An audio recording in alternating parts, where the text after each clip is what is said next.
Tu compañera me pidió que les asignara exposiciones. Ah, no, no es cierto. Vamos a ver. Vamos a pasar lista primero y después continuamos con la clase del día de hoy, que básicamente va a ser aclarar varias o todas las dudas que me comentaron. Ujú. Estamos al 12.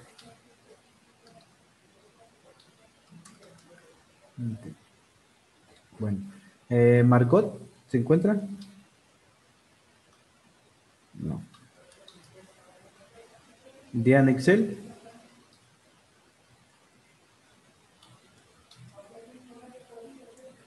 Noemí, Presente. Isabel, Alondra, Presente. María Fernanda, Presente, profe. Aime. Presente.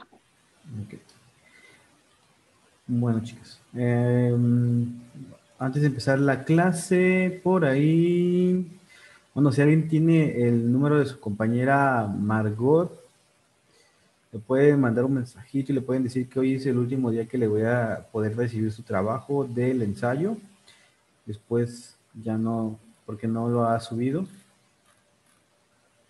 Y,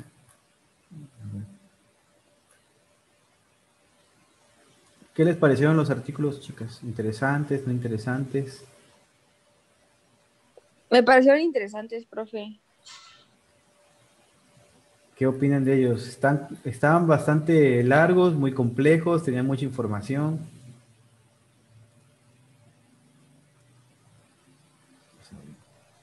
Bien, profe. Bueno, a mí no se me hicieron tan difíciles. Ok, ok. Sí, por ahí nada más le comentan a su compañera Margot, alguien hoy, en el transcurso del día, que suba su trabajo, ya el día de mañana ya no se lo voy a estar recibiendo. Entonces, para que no vaya a reducirse un poco su porcentaje, Ya le mandé mensaje, profe. ¿vale? Bueno, antes de empezar a ver las dudas y todas esas cuestiones, vamos a ver en qué tema estamos. Ahorita estamos, nos tendríamos que estar viendo lo del papel de la organización y actividad de las hormonas en la conducta sexual y la respuesta sexual humana. ¿Ok? Bueno, pero el día de hoy vamos a aclarar todas las dudas que me plantearon, vamos a analizar y a terminar todo lo que es el tema de genética y la conducta sexual, género, sexualidad y todas esas cuestiones. Y ya nos vamos a basar única y exclusivamente en lo que viene siendo la respuesta de la conducta, las respuestas hormonales ante la conducta sexual. Así que vamos a pasar desde el nacimiento hasta la vejez, cómo van cambiando las hormonas, la respuesta sexual humana. Vamos a ver qué es lo que estimula o desencadena la respuesta sexual humana. Eso lo vamos a ver en el día de mañana. Vamos a buscar por ahí unos artículos para leerlos y los subimos, para exponerlos en clase. Y vamos a estar viendo la siguiente semana lo que es el ciclo reproductivo humano propiamente, la ovulación y los cambios hormonales que puede llegar a haber y cómo esos cambios pueden afectar al cerebro.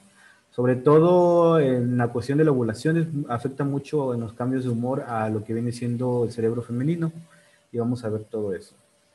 Y la neurología de la conducta filial, como es, ¿alguien sabe, ha escuchado hablar de esto, de la conducta filial? ¿Saben a qué se refiere? ¿No? No, profe.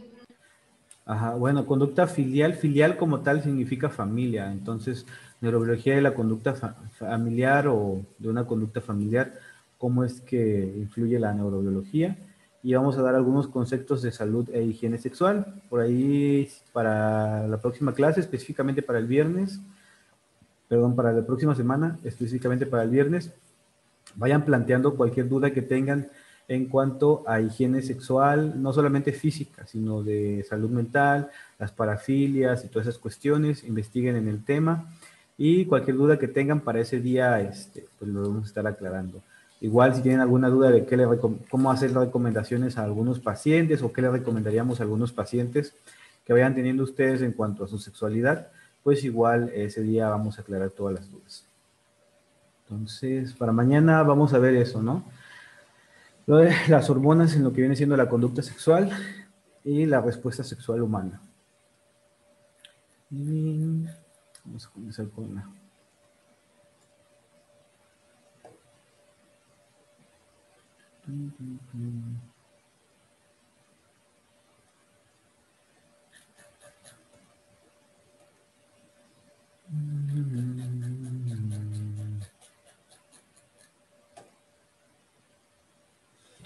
Vamos a responder algunas de las dudas que ustedes me plantearon.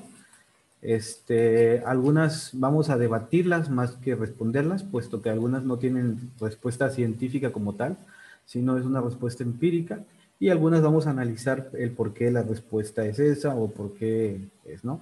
Si en el transcurso de la presentación les causa alguna controversia algo, les da duda algo, tienen alguna otra pregunta sobre lo que estamos viendo, pues pueden preguntar con toda confianza. Una de las primeras preguntas que me hicieron es de cómo es posible que una mujer desarrolle una voz gruesa cuando eso es algo propiamente del hombre. ¿Ustedes cuántas personas conocen femeninas que tengan voz similar, gruesa o grave, similar a lo que viene siendo los hombres? ¿Conocen algún ejemplo? Sí. Sí, también conozco una señora, pero creo que ella fue más por cuestiones de que fumaba mucho, pero también conozco mujeres jóvenes que tienen la voz muy gruesa. Ok. ¿Ustedes por qué creen que se deba el cambio de voz en el hombre? ¿A qué creen que se deba?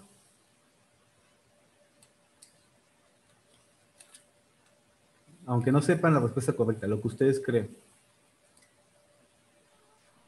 Puede ser por las cuerdas vocales. Una razón es las cuerdas vocales. ¿Qué es lo que le pasa a las cuerdas vocales? No más o menos qué ¿Se idea. gruesa? Ajá, así es. Uno de los principales factores es eso, ¿no? La testosterona es una hormona que influye directamente sobre las cuerdas vocales y lo que viene siendo la glotis, ¿no? Vamos a ir mencionando los motivos. Bueno, esto se va a desarrollar durante la pubertad. Tiene que ver exclusivamente con lo que viene siendo el tórax, la glotis y la laringe. Todo eso va a estar relacionado con lo que viene siendo la fonación. Dependiendo de cómo sea tu tórax, es la cantidad de aire que vas a introducir a tus pulmones.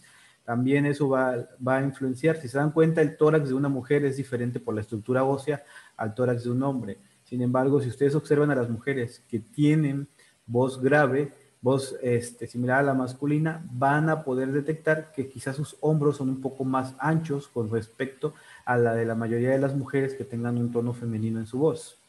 La glotis es directamente donde también se van a encontrar las cuerdas vocales y principalmente durante la pubertad hay un hipercrecimiento en lo que viene siendo en estos órganos debido a la exposición a la testosterona. Y lo que viene siendo la laringe también es lo mismo y la cavidad bucal pues también es lo mismo. Todos esos son órganos que en conjunto van a hacer la voz. La pueden hacer más grave o la pueden hacer más gruesa. En las mujeres que se llega a desarrollar eso, lo más probable es que sean mujeres que tengan una sobreexposición a la testosterona o que tengan unos niveles bajos de estrógenos. ¿Okay? Son mujeres que quizás tengan algún síndrome de ovario poliquístico, por ejemplo, pueden ser un poquito más gorditas de lo normal, pueden tener algún problema de que les salgan con facilidad acné en la cara o puede salirle un poquito de vello facial, quizás bigote, quizás un poco de barba. No sé si a las personas que conozcan que tengan voz así como, que sean mujeres, que tengan voz masculina, ¿alguien me podría describir cómo es la persona que conocen? Pues mi prima, su cuerpo, o sea, su complexión es ancha.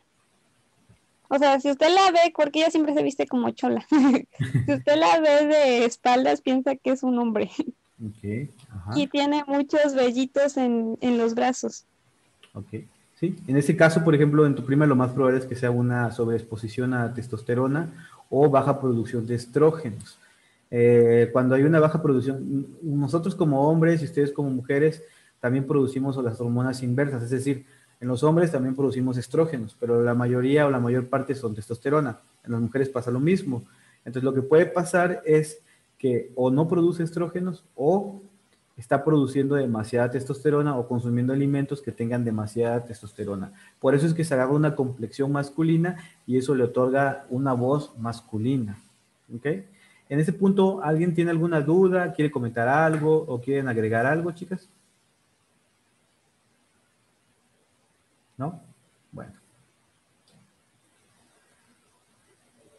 Bueno, aquí nada más para que vean ustedes cómo es que normalmente esto es como si fuera la toma directamente de arriba, tienes la boca abierta y se ve tu glotis. Y aquí es donde están las cuerdas bucales, cómo es que se van a abrir y se van a cerrar. El hipercrecimiento de ellas va a hacer que se vuelva más cerrada, lo que va a dar a la voz un tono más grave, y ese crecimiento está dado principalmente por lo que viene siendo la testosterona.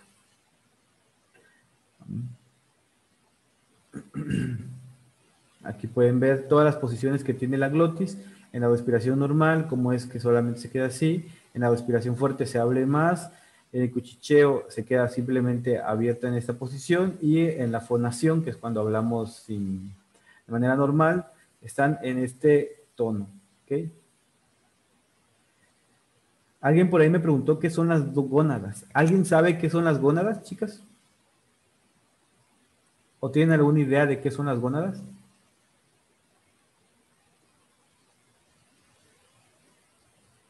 ¿No? ¿Nadie se acuerda? ¿O lo que lo hayan visto?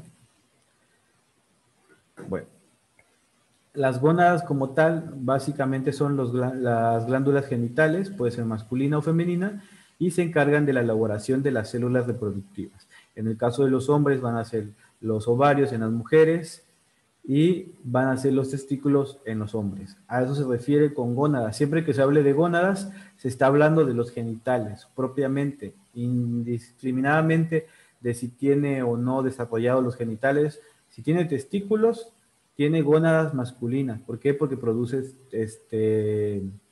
espermatozoides. Si tiene ovarios, tiene gónadas más femeninas. ¿Por qué? Porque producen óvulos. Sin importar si están descendidos, si no están descendidos, o como sea. Bueno. La depresión y el embarazo. ¿Se puede romper el vínculo?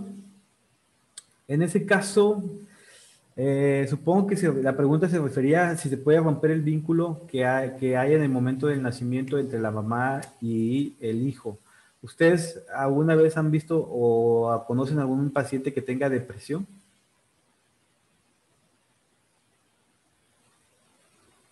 ¿No? ¿No tienen ningún familiar o alguien que tenga, o que ustedes sientan que tenga depresión? Sí, sí, yo sí.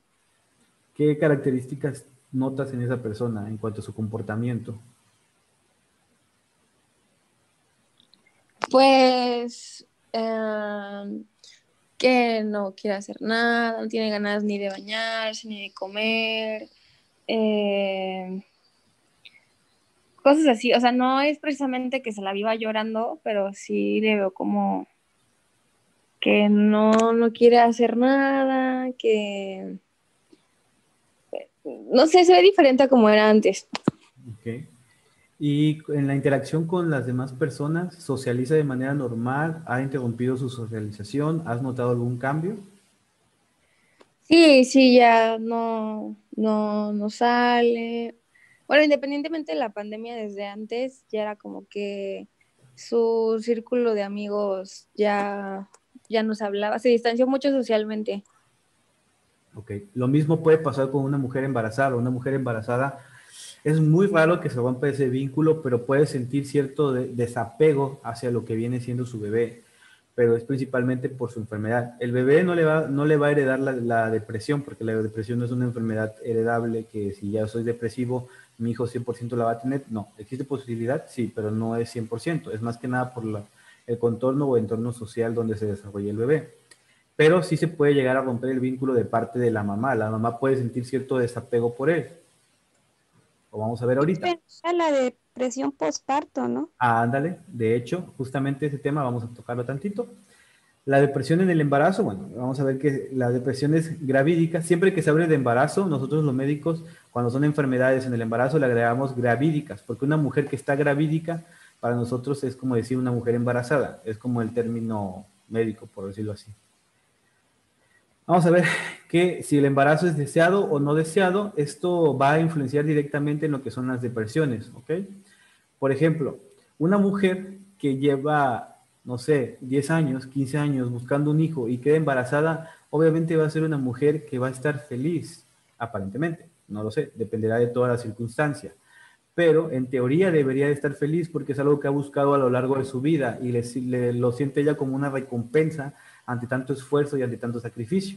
Sin embargo, una mujer que, por ejemplo, fue violada y queda embarazada, existe posibilidad de que simple y sencillamente su cerebro aparte la violación de lo que está pasando en su cuerpo y ella pueda tener una relación, un vínculo normal con su bebé, pero también existe la posibilidad de que ella se deprime y simplemente no sienta ningún apego por ese bebé. Entonces, eso de que si es un embarazo no deseado o sí deseado, influye mucho en el estado de ánimo de una embarazada.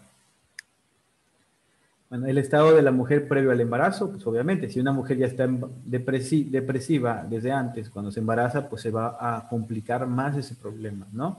Antecedentes personales, igual si ha padecido o tiene algún proceso de depresión previo, y bueno, hay que medir con mucha atención lo que son los riesgos y los beneficios, en este caso de mujeres. ¿Por qué? Porque pueden llegar a ser peligro, más que para su propia vida, pueden llegar a ser un peligro para la vida del bebé. Una mujer que está deprimida y que quizás no siente apego por su bebé, no se va a cuidar como debería hacerlo o va a consumir a lo mejor algunos antidepresivos que pueden llegar a ser tóxicos para el bebé sin siquiera sentir remordimiento. ¿Por qué? Porque su prioridad no es su bebé, sino ella.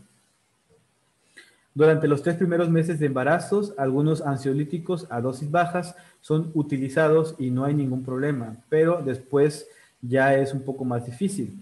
Los antidepresivos en el tercer trimestre solamente son en ocasiones, pero estos ya tienen un efecto directamente sobre el bebé. El embarazo como tal no se ve afectado o el bebé no se ve afectado por la depresión, pero sí por los tratamientos que le van a dar. ¿Por qué? Porque la mayoría de los ansiolíticos o los medicamentos que son para la depresión tienden a hacer un cambio neuroquímico en el cerebro y lo mismo le va a pasar al bebé. ¿Por qué? Porque recuerden que el bebé se alimenta, se nutre y respira a través de la sangre de la mamá. Y si la mamá tiene los antidepresivos en la sangre, el bebé también los puede llegar a tener. Estudios sobre estos temas, no parece existir mayor número de malformaciones en personas que habían tomado fármacos y resto de la población. A la hora de plantear medicación antidepresiva en el embarazo, la FDA, que es la reguladora a nivel internacional de lo que son los medicamentos y los alimentos, se van a consultar las últimas actualizaciones, los grupos de funciones de riesgo para el feto. El grupo A, es decir, que se ha demostrado que no existe riesgo alguno. El grupo B, que existen pruebas de confirmación de riesgo. El grupo C es que no está contraindicado, pero sí hay riesgo. El grupo D son pruebas claras de que no se debe aplicar. Y el grupo E es completamente contraindicado porque puede llegar a ocasionar una malformación o la muerte sí o sí. No olvidemos que estos fármacos entran al cerebro en forma y desarrollo del feto. Como les había comentado, como el feto se alimenta y se nutre y todo lo hace mediante la sangre de la mamá, si la mamá tiene los medicamentos, se los va a estar pasando. El cerebro del feto tiene escasa mielinización. ¿Se acuerdan para qué servía la mielinización, chicas, en el cerebro, en las neuronas? ¿Alguien que se acuerde? Bueno, ¿sí se acuerdan de lo que es la mielinización? Tiene que ver con la mielina, ¿no? Uh-huh. ¿Se acuerdan qué es lo que iba a pasar cuando las neuronas estaban mielinizadas? Se iban a poder transportar más rápido o algo así. Así es, una de las características es que transportaban los impulsos eléctricos más rápido, era de tipo saltatorio, gastaban menos ATP y bla, bla, bla, bla, bla. Entonces, normalmente el cerebro del feto tiene escasa mielinización, entonces la neurotransmisión va a ser más lenta, el gasto de ATP va a ser mayor y al gastar más energía puede reducir inclusive el efecto de crecimiento de los bebés y por eso puede haber retraso en el crecimiento intrauterino en las mujeres que que tomen ansiolíticos o antidepresivos durante el embarazo. Es más que razonable retirar el antidepresivo antes del parto, sobre todo si el ánimo es bueno o medio bueno. ¿Por qué es importante o razonable retirar el antidepresivo antes del parto, chicas? ¿Por qué creen ustedes? Pues para no afectar el cerebro del bebé, ¿no? Bueno, del feto. Ujú, una de ellas. Pero principalmente, ¿qué pasa con los antidepresivos y los ansiolíticos? ¿A base de qué están hechos? ¿Lo saben? ¿Algunos? Bueno, no todos, la mayoría, o los principales. ¿No? ¿No han visto todavía los antidepresivos y así?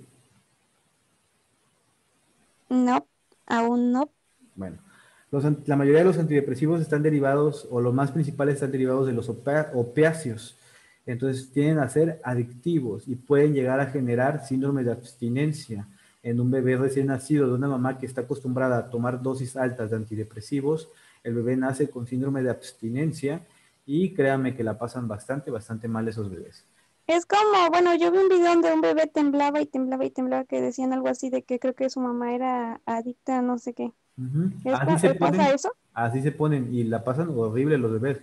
¿Has visto alguna vez algún adicto cuando le quitan su adicción? Se ponen histéricos, gritan, sudan, ansiosos, se les sube la presión, les duele la cabeza, les duele todo. Así, pero ahora imagínatelo en un bebé recién nacido. Entonces, por eso es aconsejable o siempre es retirar lo que es el antidepresivo antes del parto, para que cuando el bebé nazca no tenga ya residuos o ya haya pasado ese síndrome de abstinencia dentro del embarazo o dentro del útero.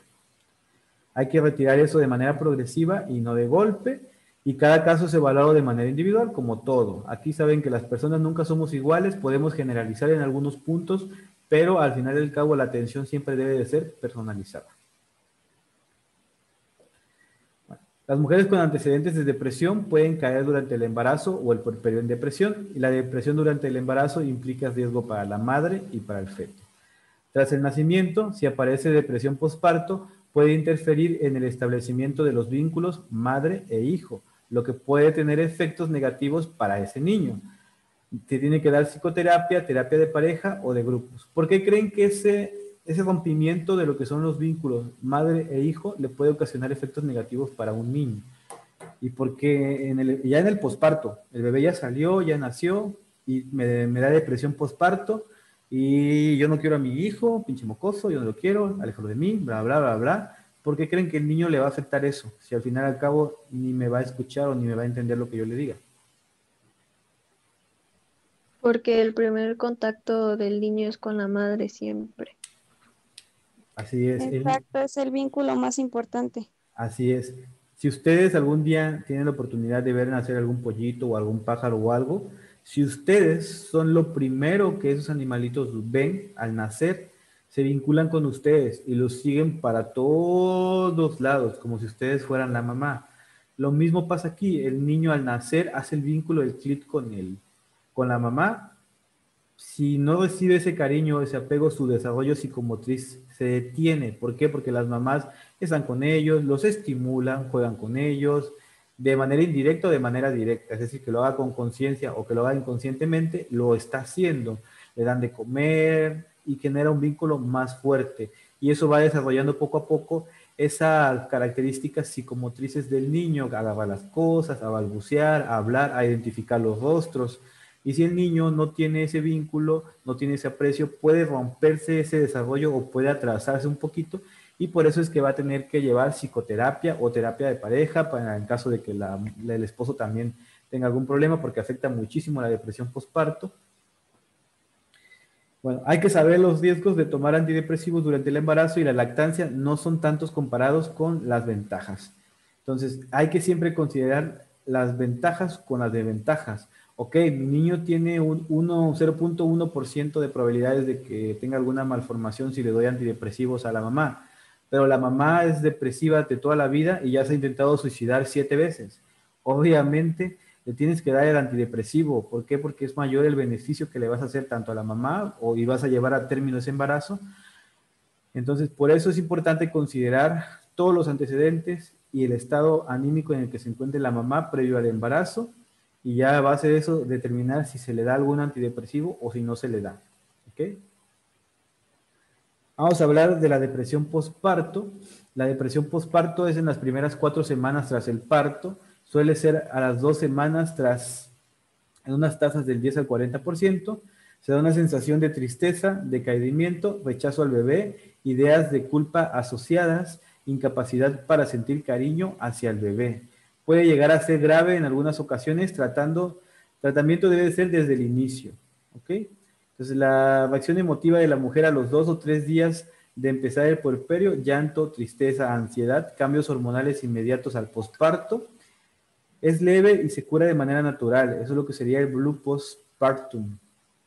Las depresiones gravídicas de riesgo son terreno neurótico o conflictivo, base trastorno personalidad, sentimiento de incapacidad, inseguridad y seguimiento de cerca y plantear tratamiento. Entonces, la ligera se llama de esta forma y por lo general se autolimita por sí sola. Muchas mujeres tienden a tener un grado de depresión. Bueno, de hecho, todas tienen un grado de depresión postparto. ¿Por qué? Porque dejan de ser el centro de atención. Cuando ellas están embarazadas, son el centro de atención. Si yo voy a visitar a alguien y está alguien embarazada y es mi amiga, voy a estar todo el día, ay, no manches, se ve bien bonito, ¿qué va a hacer? Y esto y aquello. Pero cuando nace el bebé, si acaso le preguntaré, ¿cómo estás? ¿Te sientes bien? Sí, ya. Y de ahí me voy a dedicar, ay, que mira el bebé, que lo cargo, que aquello, que lo otro, que aquello. Entonces dejan de ser un centro de atención y eso les causa cierto conflicto por la gran cantidad de hormonas que tienen. Están sobrecargadas de emociones, sensaciones, todo, y se vuelven muy sensibles y por eso pueden tener una depresión muy ligera. Es una depresión autolimitada que no pasa de un periodo máximo de 2 a 4 semanas y se tiene que quitar sí o sí. No tiene que ser un peligro para ella ni para el bebé y a pesar de tener la depresión postparto, de ese libre, ligera, no va a romper el vínculo tal cual con el bebé. Simplemente lo va a distanciar un poco, sí, pero no lo va a romper por completo como va a ser las depresiones graves. Bueno, de depresión y embarazo, ¿les quedó alguna duda, chicas? No, profe. No, profe.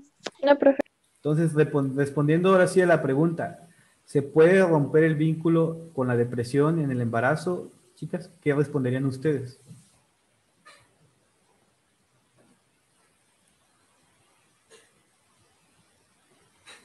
¿No? ¿Nadie? Pues depende, ¿no? De la situación en la que esté viviendo la madre y el contexto que esté teniendo. Así es, pero es muy difícil romper eso y es más fácil en el posparto que durante el embarazo. ¿La homosexualidad se nace o se hace? Vamos a ver. Aime, ¿me puedes responder esa pregunta? ¿Tú qué dices? ¿La homosexualidad se nace o se hace?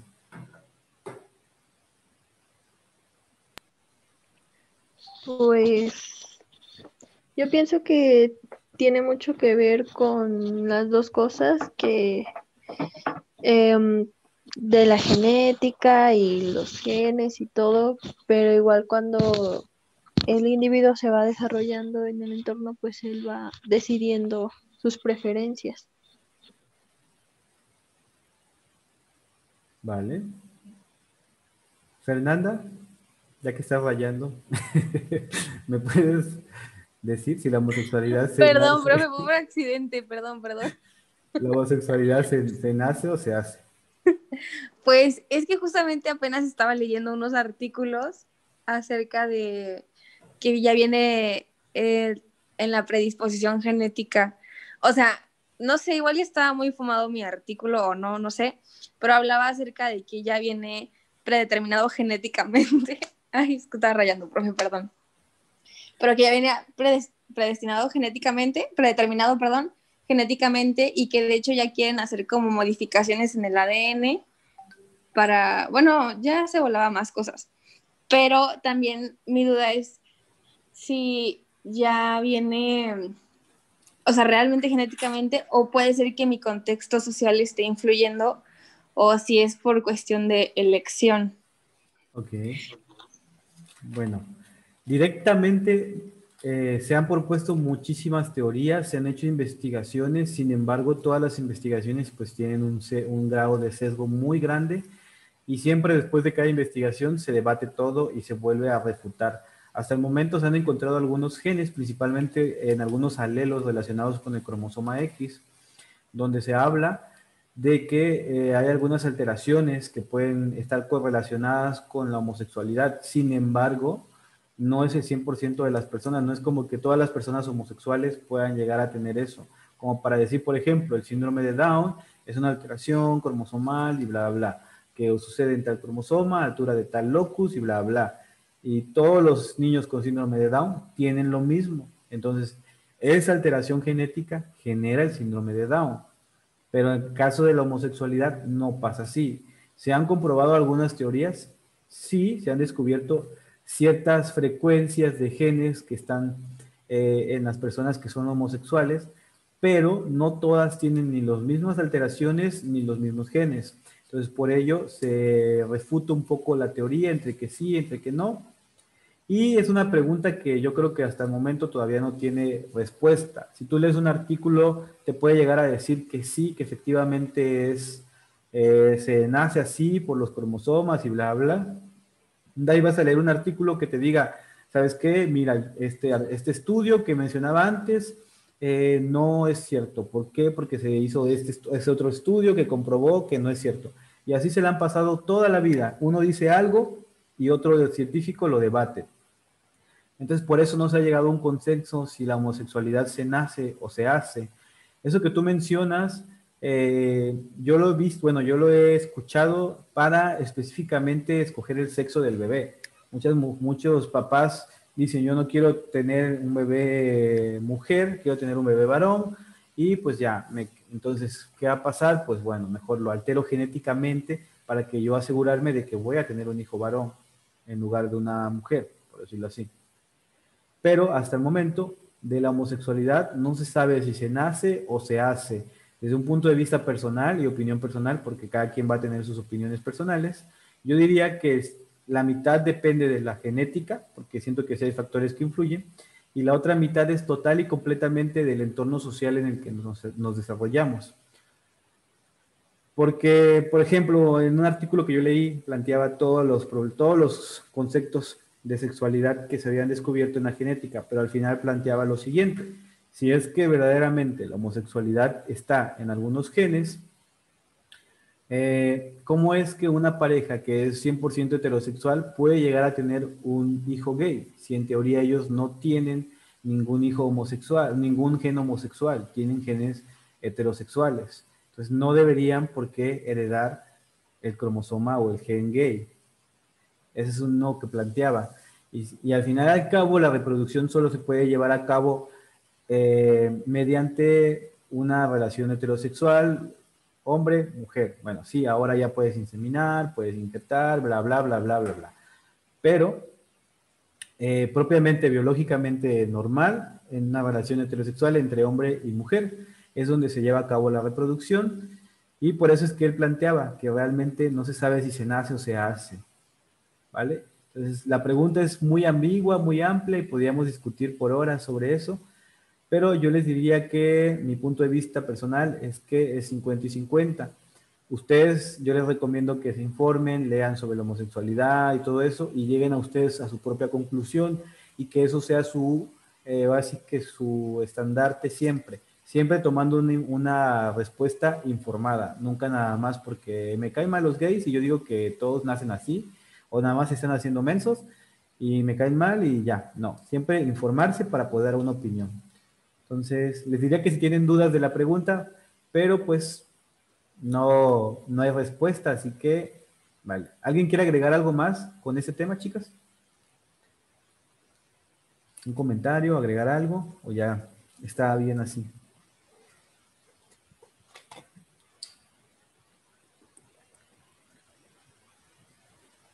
No, ningún comentario. No, profe.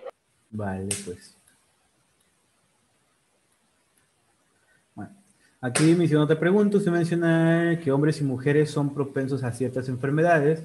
Como es de saberse, los hombres tienden a ser más propensos a enfermarse, ya que no llevan los mismos cuidados que las mujeres.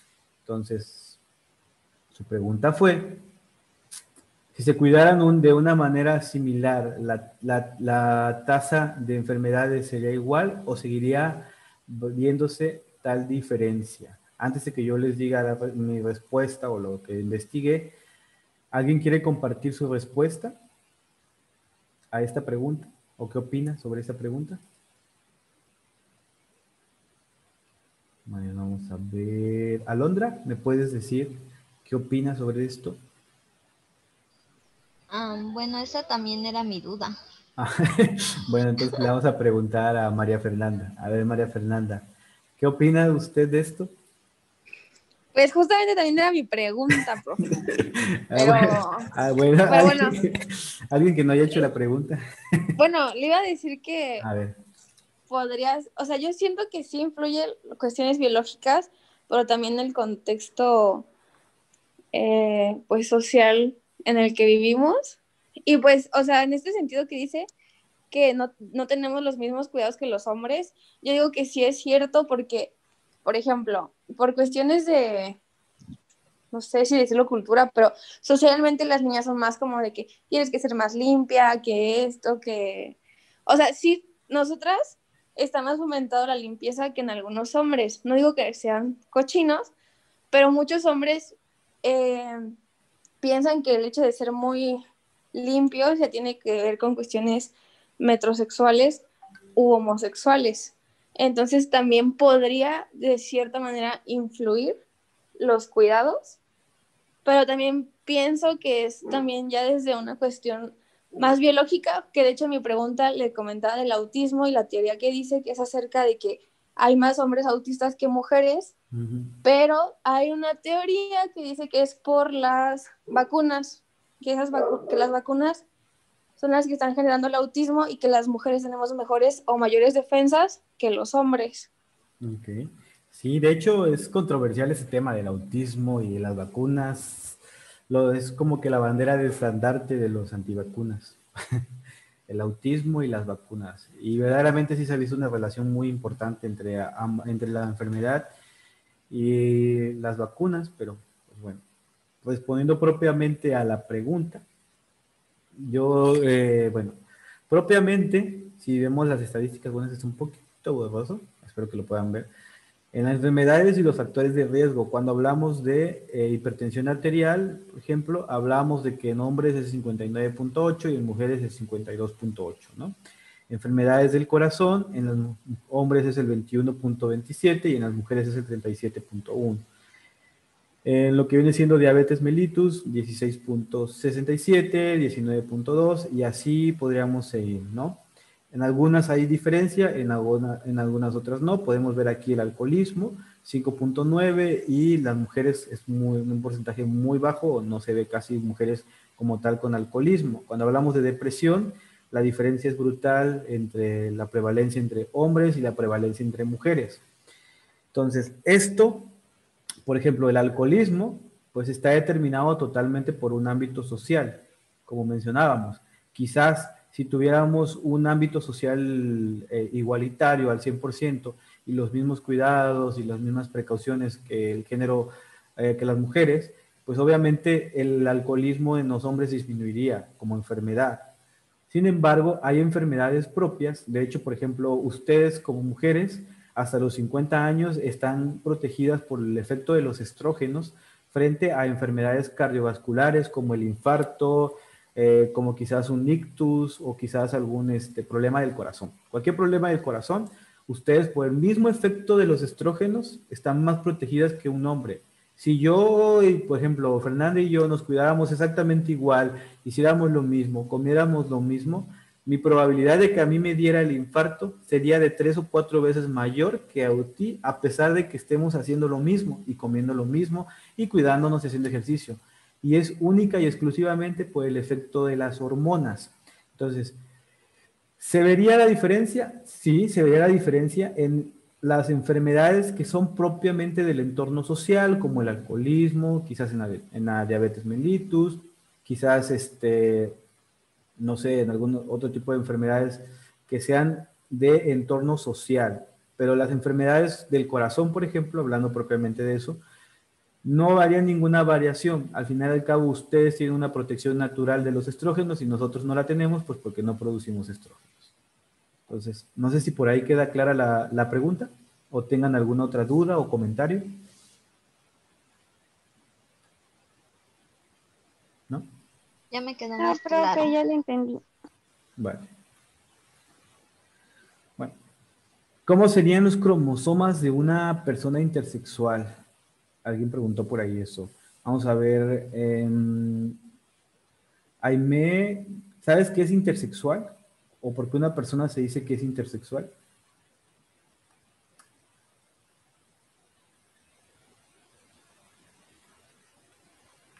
¿O alguien sabe por qué una persona, o sea, sabe lo que es una persona intersexual? Sí, profe, que tiene características tanto de un hombre y una mujer. Ok. Ujú. La intersexualidad es la presencia de en un mismo individuo de características sexuales de macho y hembra en proporción variable. La causa más común de este tipo de intersexualidad es la hiperplasia suprarrenal congénita. Consiste en defectos de las glándulas suprarrenales que provocan secreción excesiva de andrógenos, así como déficit de cortisol y otras hormonas. Entonces, esos tipos de enfermedades pueden llegar a ocasionar una intersexualidad, pero, por ejemplo, a pesar de que tengas esta hiperplasia suprarrenal congénita, va a haber una alteración en algunos genes que van a condicionar eso, pero propiamente los cromosomas sexuales no van a estar alterados. La alteración se lleva a cabo por la producción de hormonas. Sin embargo, hablando de la intersexualidad, algunas personas nacen con una combinación de características sexuales masculinas y femeninas. Como podemos ver aquí, el normal XX, XY, puede ser una X sola, puede ser las megahembras, que le llamamos nosotros así en la medicina, que son XXX, o puede ser una combinación de XXY. Entonces, ¿cómo puede ser cómo va a ser las características cromosomales de estas personas? Dependiendo de la enfermedad o alteración que tengan. Si es una alteración genética, pueden ser estas variantes. Bueno, las normales XX, XY, para estas, por ejemplo. Puede ser un XX con un problema de hiperplasia suprarrenal congénita. O puede ser una sola X y entonces quizás por eso no se desarrollan, no se logra identificar de manera adecuada la sexualidad y puede haber una masculinización o una feminización excesiva y quizás con características genitales masculinas, etc. Puede ser, por ejemplo, acá en estas mujeres se ve un desarrollo muy grande de lo que es el clítoris, que puede llegar a tener un tamaño casi igualitario al de un pene. En el XXY igual puede haber una combinación de un micropene con algunos senos, por ejemplo, y cuestiones así. Entonces, de cómo va a ser, más que nada depende de la enfermedad que lo ocasione. No hay como tal una característica y si queremos englobarlo serían estos 5 tipos o variantes, ¿vale? Podríamos hablar de un gen de la homosexualidad. Saber, Noemí, por ahí, ¿existe algún gen que sea el gen de la homosexualidad? Pues de hecho yo hice esa pregunta a mis profe, que Es que yo nada más la estoy copiando, pero no me dije, no me acuerdo bien. Bueno, entonces vamos a preguntar a Alondra. Alondra, ¿crees que hay un gen de la homosexualidad? No, no lo creo. Vale. Fernanda, ¿usted cree que hay un gen de la homosexualidad?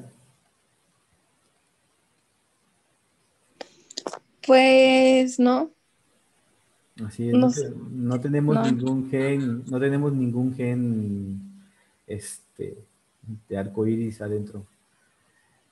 El XQ28, Q es, haz de cuenta, el X por cromosoma X. Q, cuando ustedes ven los cromosomas, por ejemplo, que está el cromosoma X, que sería algo así, se dividen en algo que se llaman alelos, que son como microfracciones de cada cromosoma, de cada gen, perdón, que van a llevar cromosomas, así, ¿no? Supongamos que ahí está, ¿no? Se está dividiendo. Al referirse a XQ28 significa que en el locus 28 es donde puede haber una alteración y dice que es un marcador genético en el cromosoma X encontrado por Dean Hammer y otros en 1993. El estudio Hammer encontró una conexión entre el marcador XQ28 y la homosexualidad. Pero de todo esto se han ido disputando los resultados en diversos estudios globales. El estudio de 1993 por Hammer examinó 114 familias de hombres homosexuales en Italia y encontró supuestas tasas de crecimiento de homosexualidad entre los tíos y primos del lado materno, pero no entre los parientes por el lado paterno. Un ligamiento fue estudiado en 40 de las familias en las cuales había 2 hermanos gays. Una correlación entre el XQ28 y otros microsatélites marcadores fue encontrada en aproximadamente el 64% de los casos. Un estudio similar, conducido por el mismo equipo en 1995, de nuevo basado en material italiano, corroboraba estos resultados, pero falló en encontrar una conexión entre el gen XQ28 y las homosexuales femeninas. Entonces, como pueden ver, se han hecho muchísimos estudios tratando de encontrar lo que viene siendo algún gen o algún marcador que nos identificara la homosexualidad. Encontraron uno que está correlacionado con la homosexualidad masculina, pero no está correlacionado con la homosexualidad femenina. En teoría, debería de ser lo mismo, ¿no? Debería ser el mismo gen para que se dijera que es el gen de la homosexualidad. Entonces no puedes decir que es el gen de la homosexualidad masculina, ¿no? Entonces, por ello, no hay un consenso de que exista un gen propiamente de la homosexualidad, pero si quieren tomar en consideración algunos, sería el XQ28 en el cromosoma X, es donde se encontraría eso en los hombres homosexuales, no en las mujeres. ¿Ok? ¿Qué pasa? Otra pregunta fue, ¿qué pasa en las patologías cuando las personas pasan por el proceso de cambio de hormonas? ¿Alguien sabe qué es el cambio de hormonas? ¿Quiénes lo realizan?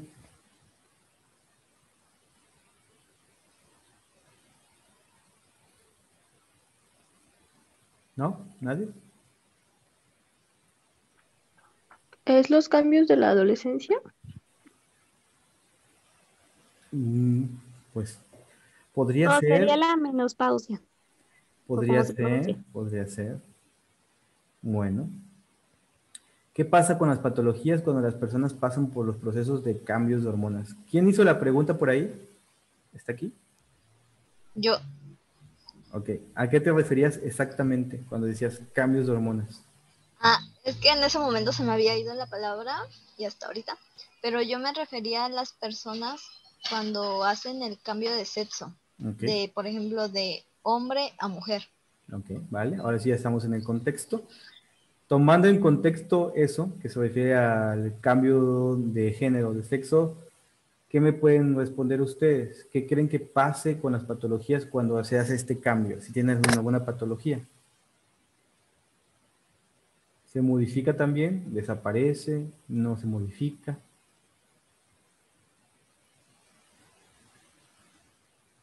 Bueno, vamos a empezar a verlo. Propiamente como tal, no se cambia, se reasigna. Algo que tienen que quitar de su vocabulario es cambio de sexo. No se cambia el sexo, se reasigna el sexo. ¿Ok? Dentro de las cuestiones de la comunidad LG, B y todo lo demás, es muy difícil, tienes que tener muchos cuidados en ciertos detalles y así. Entonces, es importante que sepan que no se cambia, sino se reasigna el sexo. Aquí podemos ver. El incorrecto término de cambio de sexo se refiere a las cirugías de reconstrucción genital que se aplican en personas transexuales para adecuar la apariencia y metabolismo de su sexo biológico a su género psicológico. Entonces aquí vamos a una imagen, como es que hay una confusión y hay un cambio de personalidad y todo. La reasignación de sexo, el término cambio de sexo es poco preciso, ya que el sexo de los seres humanos se presenta como un hecho en el cual se integran e interactúan diversos elementos íntimamente vinculados. Es así que el factor representado por lo biológico deben sumarse otros elementos de igual importancia como lo va a ser lo psicológico y el perfil sociojurídico. Sexo y género. ¿Se acuerdan? ¿Alguien me puede decir la definición de sexo y la definición de género?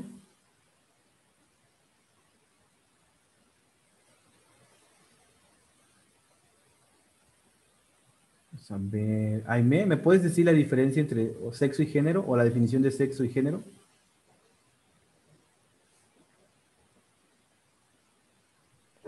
El sexo es como ya lo especificado, o sea, lo que distingue de un hombre y una mujer, las características, ¿Y el género? y pues el género ya son como todo aquello, el conjunto común de cada ser humano, o sea, ya sea de cada mujer o de cada hombre. Ok, bueno. En pocas palabras lo podríamos decir de la siguiente forma. El sexo hace a lo F de físico, a todo lo que sea físico. Sexualmente mi sexo es masculino, soy hombre en cuanto al sexo. ¿Por qué? Porque tengo genitales masculinos, porque tengo características sexuales masculinas. Todo lo que sea físico es lo que hace referencia al sexo. Y el género es a la sociedad, lo que la sociedad determina como masculino o como hombre, eso es lo que es mi género. Quizás yo uso faldas y me comporto como soy femenino porque soy muy delicado, hablo de cosas de mujeres, según la sociedad, porque me gusta limpiar, porque me gusta ver novelas, por esto, por aquello. Todo lo que la sociedad crea que va incluido en un género, bueno, entre todo lo que la sociedad diga que hace un hombre y todo lo que la sociedad diga que hace una mujer, eso es género. Y sexo es lo físico, lo biológico.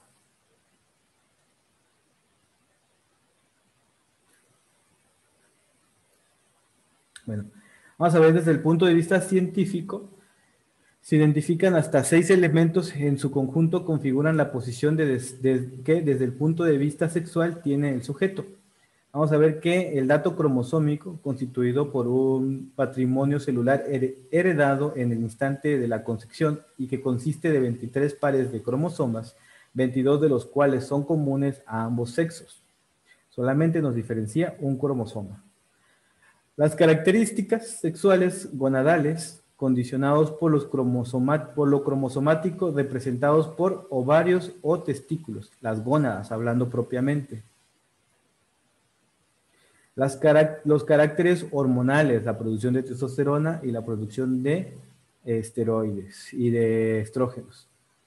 Los elementos genitales representados por los caracteres externos que permiten una primera identificación a afectos de riesgo. Por ejemplo, cuando hablábamos de acá, de las gónadas, hablábamos de que eran, ¿qué? Los ovarios y los testículos. Cuando hablamos de los genitales, hablamos de propiamente las caracteres sexuales que se ven afuera, ¿no? Por ejemplo, que yo tenga, el hombre tiene que tener pene, que el escroto, que esto, que aquello, la mujer que tiene que tener los labios, el clítoris y bla, bla, bla. Pero no tienen que ver con la reproducción como lo son los ovarios y los testículos. Los elementos anatómicos o caracteres sexuales secundarios, el pecho, el crecimiento de la barba, la voz, etc. El elemento psicológico, cuya importancia ha sido puesta de manifiesto en los últimos tiempos, el cual es el resultado de vivencias, de sentimientos profundos y que determinan manifestaciones típicas atribuibles a uno u otro sexo. Vamos a hablar un poquito de la historia.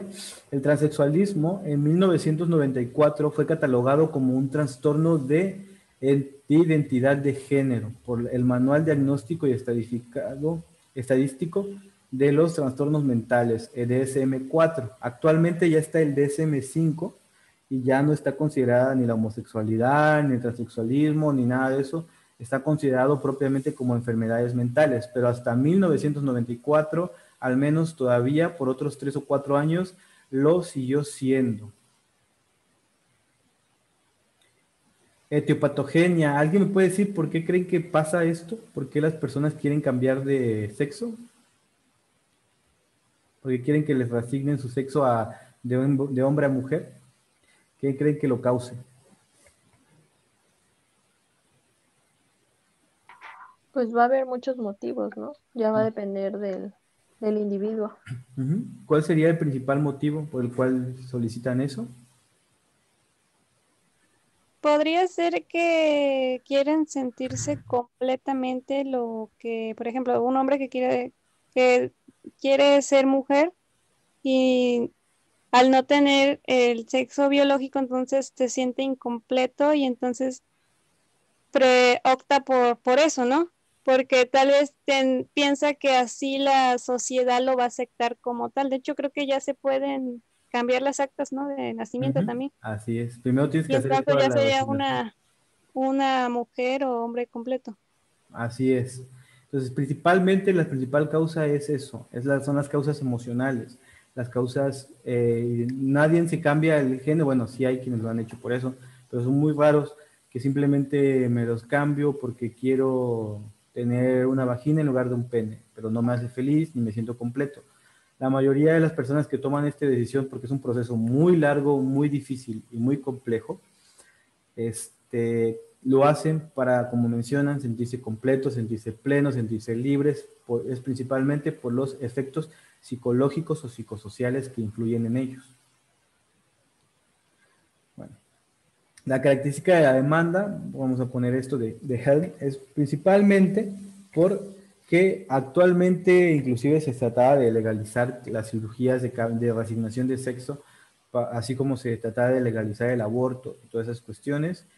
Sin embargo, pues es un tema muy controversial. Muchas personas tienen esta demanda, pero no es un proceso que se pueda hacer, nada más voy y ya me opero. No, es un proceso muy largo, como vamos a ver ahorita. Influye y intervienen muchos procesos. No nada más es de ir y me opero y ya.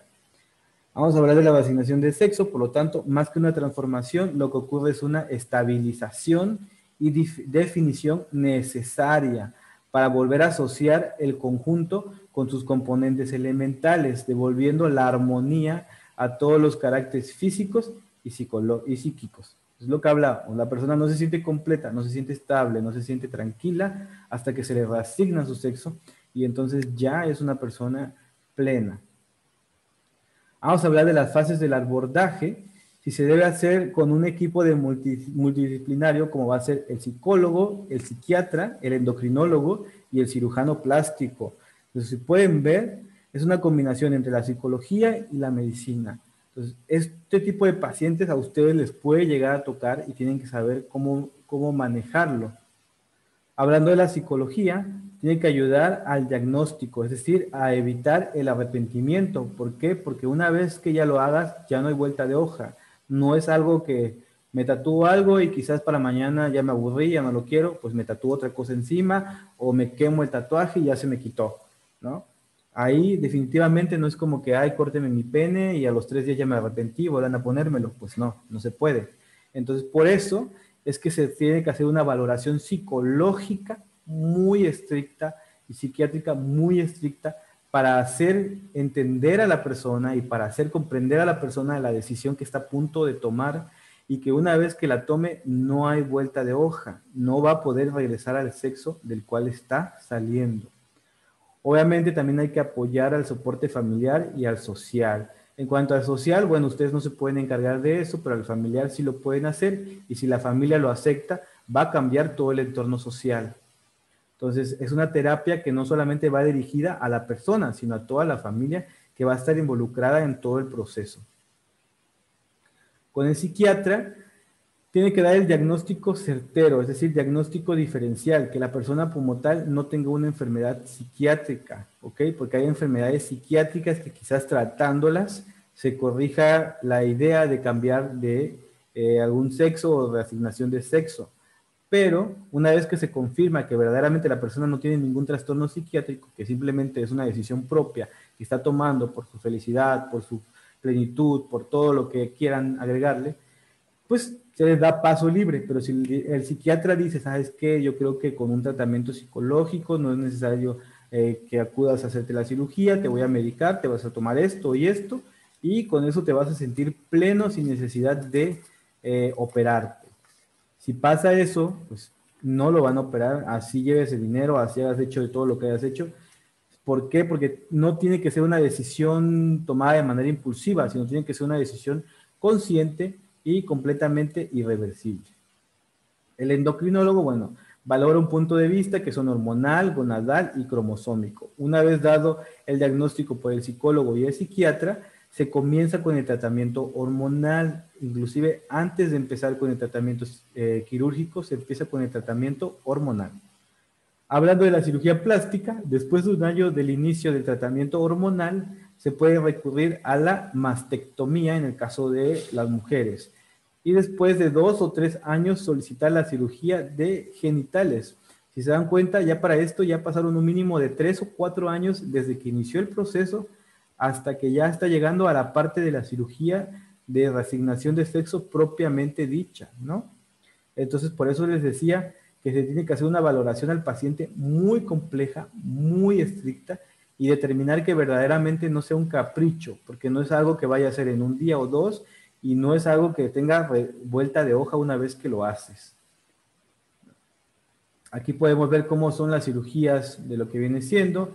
En el caso, los hombres, dice, el primer paso consiste en la extracción de lo que viene siendo los testículos. Posteriormente, en la piel del pene se confecciona la vagina y con el escroto se realizan los labios superiores.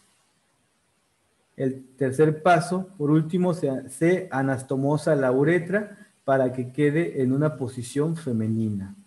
De ahí vamos a ver de mujer a hombre. El primer paso consiste en retirar las mamas, hacerlas similares a las masculinas y sacar lo que es el útero y los ovarios.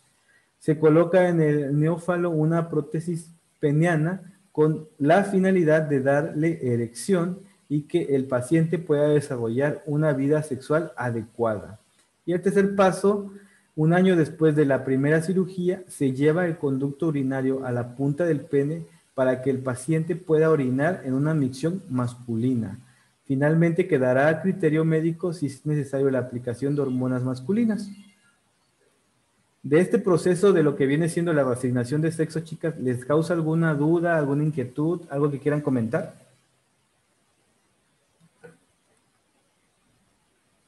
¿No? No, profe. Vale. No, profe, ya me contestó la duda que surgió ahorita, que si las mujeres cuando se operan hacen pipí por el pene. No todas, depende más que nada del tipo de tratamiento y en qué punto del tratamiento vayan. Si ya van avanzadas, pues sí pueden llegar a tener un pene, bueno, un sustituto de pene y pueden llegar a orinar por ahí. Pero eso ya es como que las mujeres transexuales, bueno, los hombres transexuales, ya a punto de terminar todo su proceso.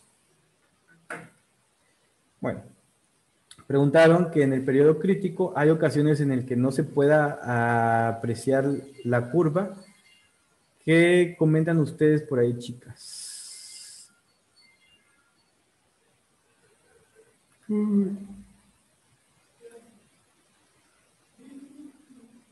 ¿Qué opinan de eso? ¿Se acuerdan de las curvas?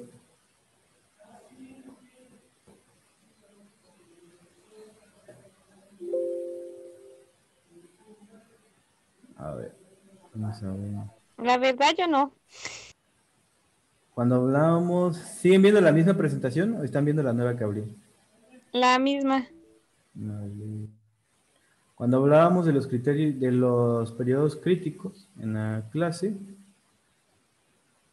hablábamos de esta tablita y cómo es que en todos esos periodos críticos se iba llevando a cabo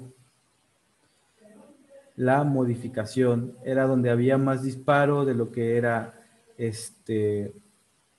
las hormonas comparadas con lo que era el desarrollo o la diferenciación del cerebro, ¿no? O la estimulación que iban a estar recibiendo el cerebro, hablando de la testosterona y de los estrógenos. Hablábamos de las curvas, cómo iban a ser similares en algunos puntos, pero al fin y al cabo iban a ser diferentes.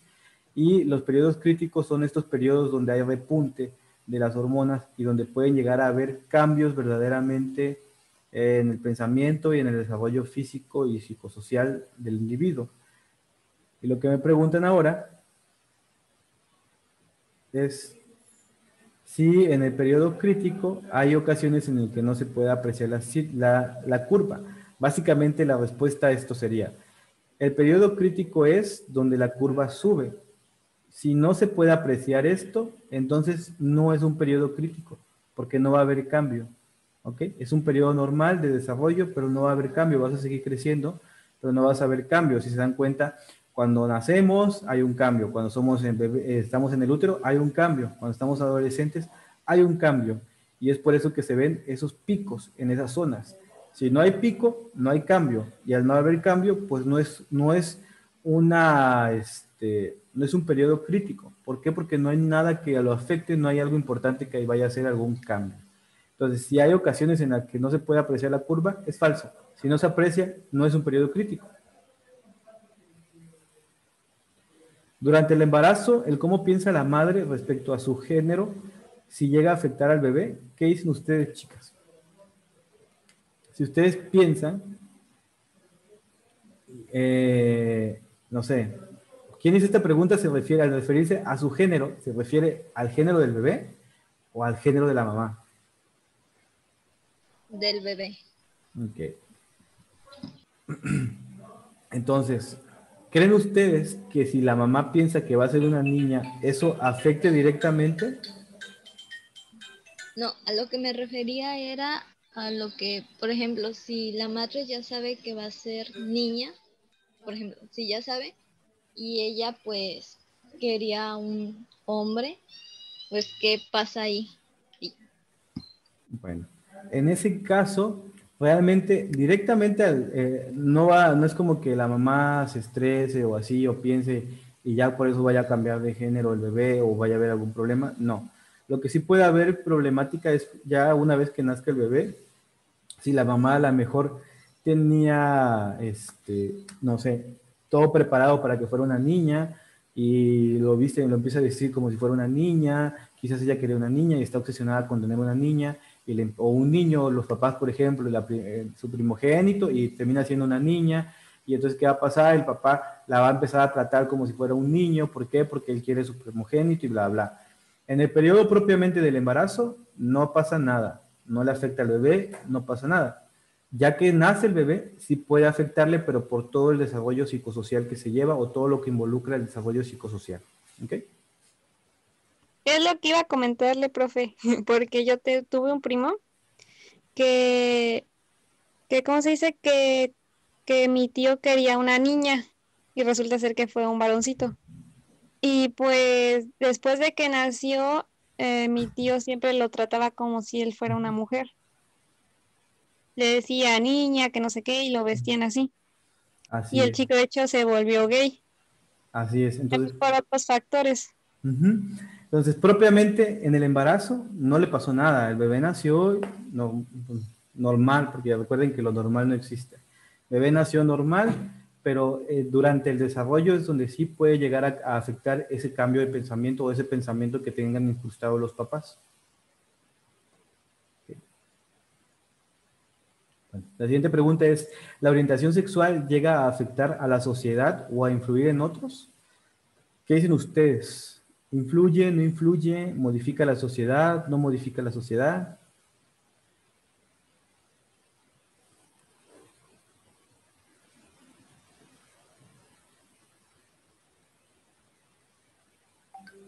¿No? ¿Sí? ¿No? ¿Qué pasa? Pues no sé, profe. Yo por eso, creo que esa fue la que yo hice. Sí. Espérame tantito. Alfredo, ¿qué buscas? No, no están acá. Ah, no. Estas pinzas. Yo que estás busque y busque, por eso pregunto.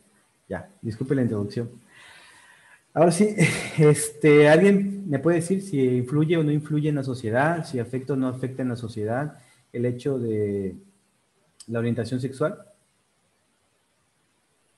Bueno, yo había leído en el PDF que usted envió, que bueno, no era de la orientación, sino la identidad que daba una diversidad sexual, lo que hacía que evolucionara la sociedad conforme pasan los años. No sé si pase lo mismo con la orientación sexual.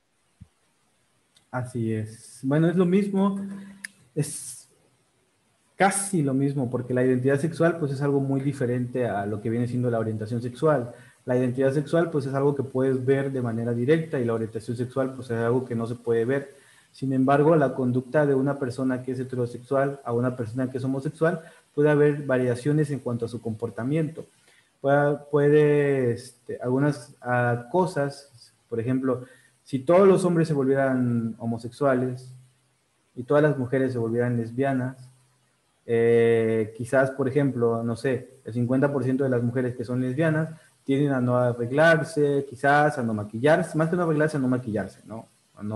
O que tratan de evitar lo femenino para sentirse lo más masculinas posibles. Entonces, ¿qué va a pasar? Pues si todos se volvieran así, la sociedad iba a mutar totalmente. ¿Por qué? Porque los productos cosméticos tendrían que modificarse. ¿Por qué? Porque la ropa que venden tendría que modificarse. Entonces, si ustedes me preguntan si la orientación sexual afecta a la sociedad, más que afectarla, la influye, no la afecta, porque no es un problema. Simple y sencillamente la influye a que se modifique, la hace evolucionar. ¿Ok? Entonces, sí tiene influencia sobre lo que viene siendo la sociedad o el entorno familiar. Bueno, ¿cómo son los cromosomas de las personas hermafroditas?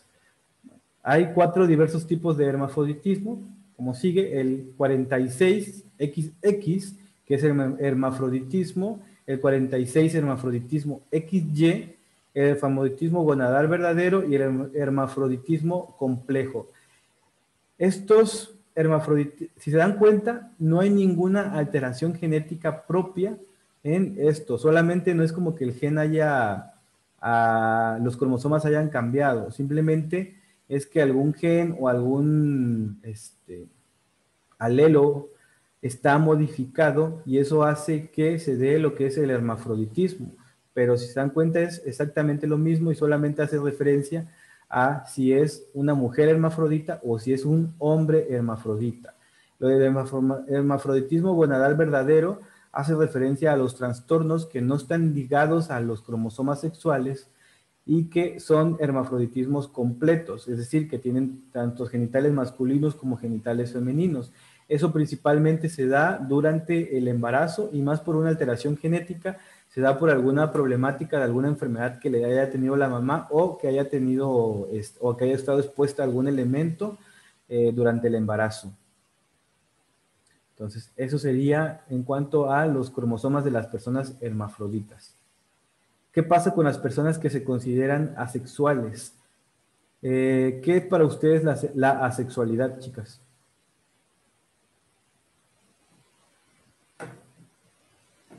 Es aquella persona que no siente deseo sexual de ningún tipo, ¿no? Así es. Siempre que una palabra lleva... Atracción. Ajá. Siempre que la palabra lleva esto. A significa sin. Sexual, sexualidad. Sin sexualidad. No tiene atracción, no tiene apego, bueno, apego sí. No tiene atracción física o sexual por ningún género. No le interesa nada que tenga que ver con el sexo. ¿Okay? Estamos aquí que aproximadamente el 1% de la población se identifica como asexuales. Estos individuos son sujetos física y psicológicamente saludables que sienten bajo deseo y excitación sexual. Se presentan en la misma proporción en hombres y mujeres. Sin embargo, los asexuales tienen el deseo de formar relaciones románticas en pareja. En diferentes especies de mamíferos tienen el deseo, ¿no? Han identificado machos que no despliegan la conducta sexual a pesar de estar en contacto con hembras sexualmente receptivas en varias ocasiones, o sea, son asexuales. Estos machos no copuladores podrían ser equivalente a los sujetos asexuales, sugiriendo que la falta de deseo y excitación sexual característica de los asexuales tiene un componente biológico importante. Entonces, ¿qué pasa con las personas que se consideran asexuales? Bueno, tienden a tener apego emocional, como aquí dice, forman relaciones románticas de pareja, pero nunca tienen sexo con nadie, no les interesa el sexo, y si lo llegan a tener no es algo que les dé placer, no es algo que les disfruta. La mayoría muchas veces llegan a tener más excitación por una plática muy buena, por el pensamiento de la persona, por las características emocionales de la persona, más que por las características físicas de la persona. Entonces, si ustedes ven a alguna persona que es asexual, no es que no quiera a nadie, simple y sencillamente no tiene ganas de tener sexo con nadie, pero sí tiene esa facilidad de seguir haciendo apegos emocionales con las demás personas. ¿Qué tanto influye el contexto social en el que vivimos en cuanto a la orientación sexual? Vamos a empezar a ver. Aime, ¿me puedes decir de qué forma influye el contexto social en el que vivimos en cuanto a la orientación sexual? Si más no recuerdo, creo que esa pregunta yo la hice, profe. Bueno, siempre les atino a las preguntas que ustedes hacen. Se las pregunto a ustedes mismas. Bueno, Fernanda, ¿me puedes decir qué tanto De hecho, influye? esa pregunta yo también se la hice. De hecho, creo que ya estás haciendo las mías porque mi primera era la de la asexualidad y ahorita es qué tanto Es, influye el contexto sí, social. Ajá. es que Pero bueno, varias eran repetiditas que me hicieron.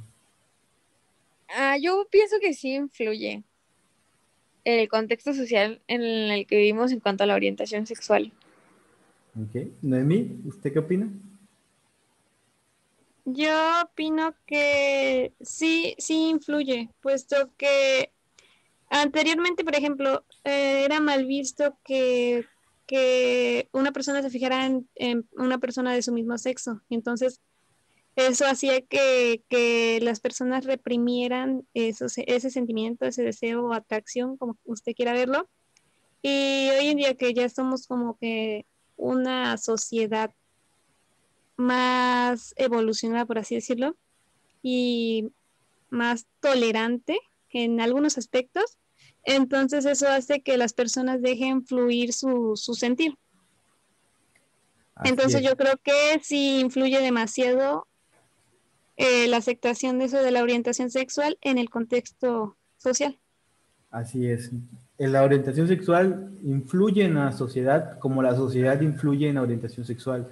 Inclusive hablábamos en el ejemplo que pasaba que pusimos, me comentaba una de ustedes, que que su primo fue criado como si fuera niña y fue tratado como si fuera niña. Entonces la sociedad ahí, en este caso no toda la sociedad de todo Córdoba, por decirlo así, pero la sociedad en la que él vivía, que era su núcleo familiar, influyó en su orientación sexual, lo inclinó hacia tener una orientación sexual, ¿ok? Entonces, en ese sentido, sí influye muchísimo la orientación sexual con respecto a la sociedad y la sociedad con respecto a la orientación sexual, ¿ok?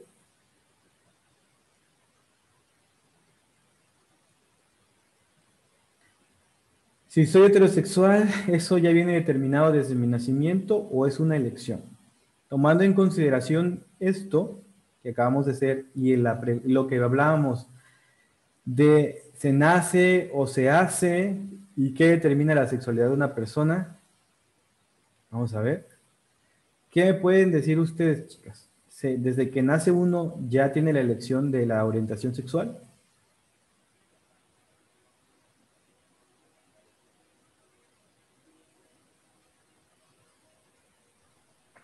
Pues yo creo que sí, profe, ya es que nuestro medio, nuestro contexto puede llegar a influir en nosotros. ¿Ok? ¿Alguien más?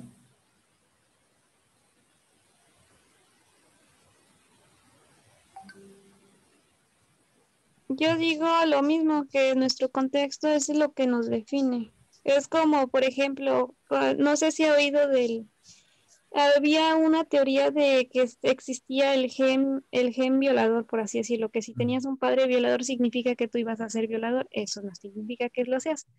Entonces yo me refiero, es como van pasando las experiencias de tu vida, ¿no? Yo creo que como vas viviendo la vida significa cómo vas a reaccionar o cómo vas a hacer, pues. Propiamente en la clase pasada, ¿sí están viendo la diapositiva de las imágenes? Sí, ¿verdad? Sí, profe. Ok, hablábamos de esto, del experimento natural con un final trágico, el caso Joan Young.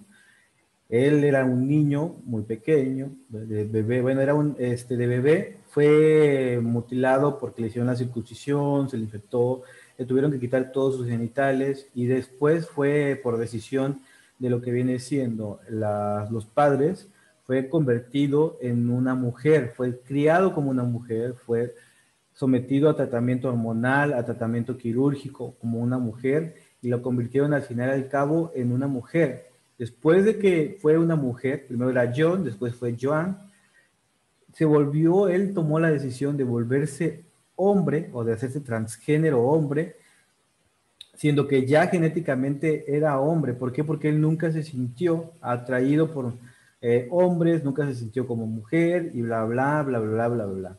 Entonces, aquí podemos darnos cuenta de que verdaderamente la orientación sexual, a pesar de que va a estar influenciada por la sociedad, como habíamos dicho, no va a estar determinada por la sociedad. Ya tenemos una orientación sexual quizás implantada, pero todo nuestro entorno social nos puede modificar la orientación sexual o nos puede ayudar a reafirmar nuestra orientación sexual, pero ya se tiene una orientación sexual establecida desde que se nace, ¿ok?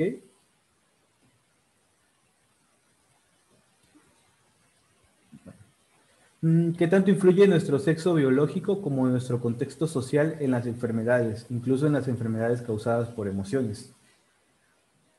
Bueno, aquí creo que es lo que me habías preguntado, ¿no? Acerca de que los hombres son más propensos a las mujeres y esta teoría habla de que desde las vacunas, ya que las mujeres tienen mejores defensas. Creo que habíamos hablado de esto, ¿no? Sí, profe. Bueno. En este caso, ¿qué tanto influye en nuestro sexo biológico? Creo que ya lo vimos, ¿no? Que en algunas enfermedades sí va a estar nuestro sexo biológico influir de manera directa. Hay enfermedades a las cuales nosotros como hombres tenemos más defensa que ustedes como mujeres, y hay enfermedades que ustedes tienen defensa más que nosotros como hombres. Por ejemplo, el dolor también tan solo las mujeres lo toleran más que los hombres, etc., etc. Y eso es propiamente por la anatomía y biología de los seres. El hombre libera un tipo de hormonas y las mujeres liberan otro tipo de hormonas, y eso le da a cada cuerpo una protección ante ciertas cosas. Entonces, sí influye lo que es el sexo biológico en lo que viene siendo en las enfermedades, pero propiamente, aunque fuéramos tratados de manera diferente o cambiáramos nuestra actitud, biológicamente lo que no lo podemos cambiar, así que sería exactamente el mismo riesgo. Vamos a ver, las personas con síndrome de Down o con algún retraso mental tienen la capacidad de elegir o de tener esta conciencia de orientación sexual. ¿Qué opinan ustedes? ¿Tienen ellos conciencia sexual? ¿No lo tienen? ¿No debería de dejárseles elegir? ¿No debería dejárseles reproducir? ¿Qué opinan ustedes? Hablando propiamente del síndrome de Down, quitando ya todos los demás, hablando del síndrome de Down. ¿Conocen a alguien con síndrome de Down? Sí, yo sí. Sí, yo también. ¿Han hablado con estas personas o han tratado de mantener una conversación con esas personas? Los Sí, que yo conozco son pequeñitas y casi no se dedica a hablar, de hecho. Y mi primo, que sería ya mayor, tampoco no habla. Ok. ¿Alguien más? Yo tengo un primo de mi edad que tiene síndrome de Down, pero pues sí tienen, o sea, sí he tratado de conversar con él, pero pues realmente casi no habla o cuando habla son cosas muy básicas o muy sencillas. Ok. ¿Alguien más? ¿Alguna opinión? yo igual, profe, sí he hablado así con personas con síndrome de Down, pero es muy difícil poder establecer una conversación con ellos.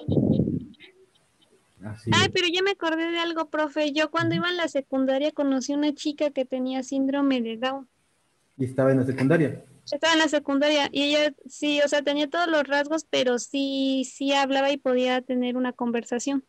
Ok, bueno, ahora Nada sí. más que abusaba de su... De su, de su cara de síndrome de Down. Es que le robaba la comida a los compañeros y era como que era la intocable. Mm. Te entiendo.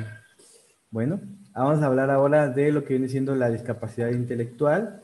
Debe de concebirse hoy desde un enfoque que subraye que, en primer lugar, a la persona como cualquier otro individuo de la sociedad. ¿Okay? A pesar de que tenga una discapacidad intelectual, se le debe tratar como cualquier individuo de la sociedad.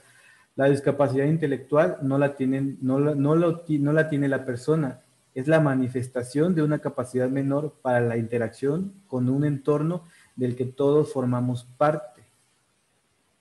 Entonces, hablando propiamente de lo que es la sexualidad tiene que ver con nuestras creencias, nuestros sentimientos sobre ser hombre o ser mujer, involucra a nuestras conductas, interacciones y relaciones con las demás personas, sean del mismo o del sexo opuesto. Incluye cómo nos sentimos, cómo nuestro cuerpo se encuentra y cómo nos sentimos nosotros mismos o de nuestro interior, ¿no? La sexualidad es un proceso de aprendizaje que evoluciona a lo largo de nuestras vidas y forma parte activa e inseparable de lo que somos. Vamos a ver algunos mitos y prejuicios de este tema. Son asexuales e hipersexuales. Se piensa que las personas con síndrome de Down son asexuales o son hipersexuados, es decir, que tienen una sexualidad hiperactiva. No controlan sus impulsos, que son niños eternos, que nunca maduran o desarrollan su lado más maduro en lo que viene siendo su pensamiento, que no pueden aprender nada, que no tienen interés por tener relaciones sexuales y que debemos esterilizarlos para que no tengan más hijos, que no se pueden casar y que no pueden tener autonomía para decidir. Esos son algunos de los mitos que se tienen que tener en consideración. Algunos son reales, sí, pero vamos a ver más adelante el por qué son mitos. Aprendizaje de la sexualidad. Vamos a ver que desde que se nace, el bebé le damos mensajes de amor, afecto, contacto y relaciones. Recibimos información de los padres, luego de los compañeros, de la televisión y las experiencias de vida. Las personas con síndrome de Down le hemos dado menos oportunidades de socializar y de aprender. Deben tener más oportunidades para practicar las habilidades sociales, que sí, que van a ser más lentas que todos los demás, pero se les debería dar la misma oportunidad y tratarlos como cualquier persona de la sociedad. Requieren de mayor apoyo en el aprendizaje de aspectos relacionados con su sexualidad, pero sí lo pueden llegar a aprender. Vamos a ver que la enseñanza del cuerpo, identificación de caracteres del niño y niña son los temas de educación que se le tiene que dar. El concepto de privacidad e intimidad, el contacto, afecto y los límites personales, establecer reglas sobre contacto y afecto y respetar la decisión de a quien muestra afecto. Adoptar reglas que sean fáciles de aprender y enseñar a comunicar los sentimientos. Los elementos a tener en cuenta está que no solo es cuestión de los genes ni de síndromes, es también cuestión del entorno, barreras versus apoyo. Búsqueda de apoyos que permitan eliminar las barreras para la participación y las actitudes que nos permiten ver primero a la persona que a la discapacidad. En este caso, si los niños con síndrome de Down pueden decidir o no sobre su sexualidad, depende del grado de afectación cognitiva y cognitiva que tenga cada persona. Inclusive, ¿alguno de ustedes vio American Horror Story alguna vez? Una serie por ahí. Bueno, si nada la vieron, está muy buena, véanla. Pero aparte de eso, había una actriz en la temporada 4 que tenía, bueno, salió en varias temporadas, que tenía síndrome de Down. Sin embargo, estaba trabajando como actriz ahí y ella pues se aprendía sus diálogos y podía llevar una vida completamente normal y puede decidir completamente normal sobre su sexualidad porque es un adulto como cualquiera. Entonces depende más que nada de la afectación cognitiva, la afectación intelectual que tenga la persona. Si es una persona con un retraso muy grave, pues obviamente no va a poder decidir porque ni siquiera se va a enterar de lo que es sexo y su sexualidad. Sin embargo, eso no implica que no se le enseñe todo lo que está enumerado acá, que se le tiene que aceptar sobre los límites, sobre el contacto, sobre las características que va a desarrollar su cuerpo, porque su cuerpo va a madurar como el de cualquier persona. Al final y al cabo no se va a quedar niña por siempre en su cuerpo. Entonces se les tiene que dar una educación sexual a todos los niños con problemas intelectuales, sí o sí. ¿Por qué? Porque quizás no alcanzan la madurez emocional, pero físicamente, tarde o temprano, van a alcanzar la madurez física o sexual. ¿Okay? Entonces, siempre que tengan la oportunidad, traten de apoyar a estas personas que tengan algún, no solamente los de Down, sino en general a todos, y hacerles entender los límites y todo. ¿Dudas hasta aquí, chicas? No, profe. No, profe. Vale. Vamos con la siguiente pregunta. Supongamos que un hombre tiene otra preferencia y atracción sexual distinta, pero está casado y a punto de tener hijo. Si el padre es el que decide el sexo del individuo, ¿de qué manera influye la orientación sexual del bebé? Ya habíamos hablado de esto y hablábamos que propiamente todo lo que pase en el embarazo no influye directamente sobre la orientación sexual del bebé, sino todo lo que pasa después de que el bebé nace. Lo que sí va a influir en esto va a ser en la generación del sexo, ¿no? Si una mujer a lo mejor come algunas sustancias que alteran sus cromosomas, pues puede llegar a generar alguna alteración sexual o algún tipo de hermafroditismo o algo así. Pero en la orientación sexual, pues no, un bebé, un feto no tiene orientación sexual todavía. Ya cuando nacen ya tienen una orientación sexual adquirida y poco a poco van a irla modificando con respecto a todos los demás, pero directamente no le va a pasar nada. Lo más probable es que cuando ya nazca el bebé, por lo mismo de la sexualidad que tenga el padre, eso sí puede llegar a influir en la decisión de la sexualidad que va a tener el bebé. La preferencia sexual de una persona puede llegar a cambiar o modificarse por la sociedad o contextos donde nos desarrollamos. ¿Qué opinan ustedes de esto? ¿Las preferencias sexuales se pueden modificar o no se pueden modificar?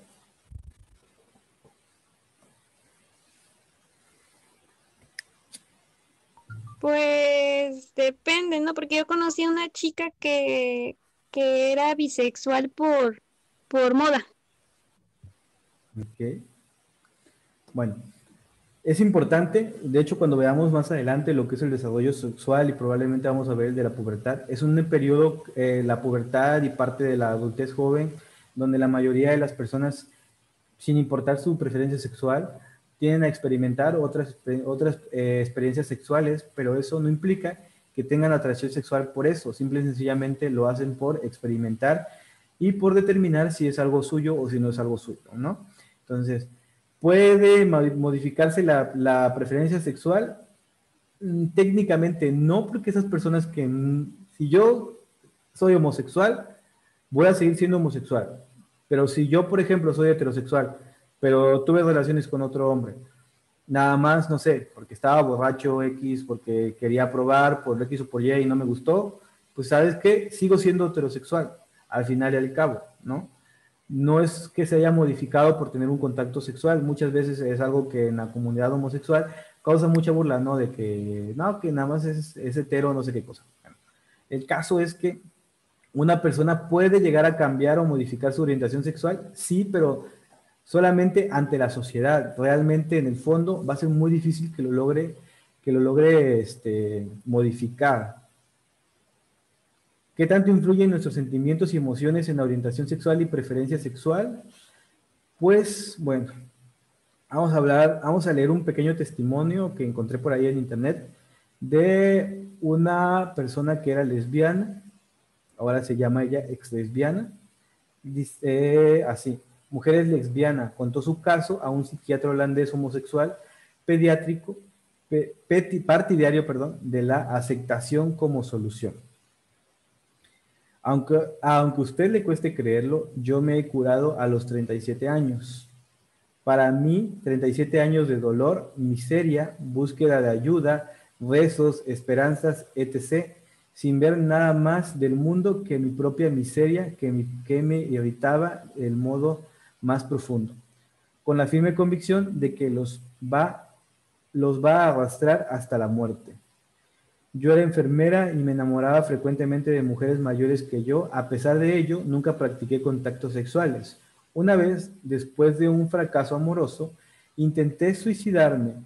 Me sentía totalmente perdida y deseaba liberarme por completo de mis obsesiones. Quizás esa depresión tan dolorosa me preparó para el cambio. Ya no podía estar peor. En ese estado tuve la suerte de encontrar a un sacerdote comprensivo y realista que me escuchaba y me ayudaba a racionalizar mis sentimientos. Después de hablar con él, volvía confundida, como si me hubiera lavado el cerebro. Una vez me dijo algo que nunca olvidaré: niña, no has madurado, es como si tuvieras 16 años. Esa misma noche me improvisó a las 21:30, de improviso a las 21:30 lo entendí todo.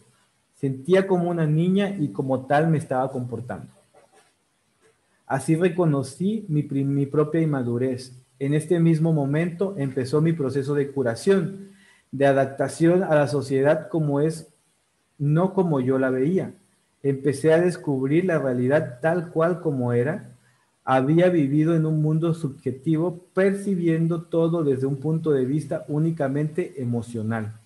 El cambio me produjo el abandono de la infancia y la desaparición de mi complejo de inferioridad. El mundo entero era mío, así que era muy feliz. No tenía deseos hacia mujeres ni hacia hombres. Solo en los años posteriores ha ido apareciendo gradualmente mi interés por los hombres. Cuando esto sucedió fue de forma adolescente. Me enamoraba apasionadamente de varios hombres a la vez. Al fin todo se fue calmando y me casé con el que actualmente es mi marido. Para mí ha sido como si me hubieran arrancado algo que no puede volver. Ahora no entiendo cómo pude ser de aquella manera durante tantos años. ¿Qué opinan de este testimonio, chicas?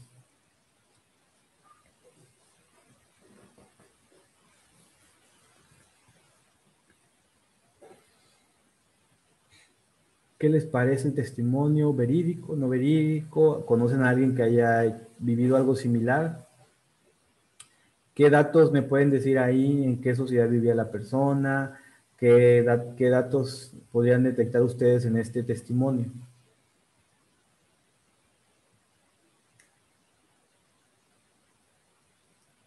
¿No? ¿Nadie?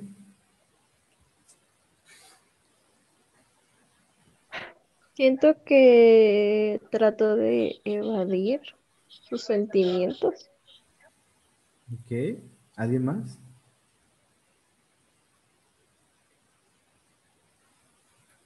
Dentro de su testimonio dijo algo muy que nos hace recordar lo que estábamos viendo hace ratito en clase.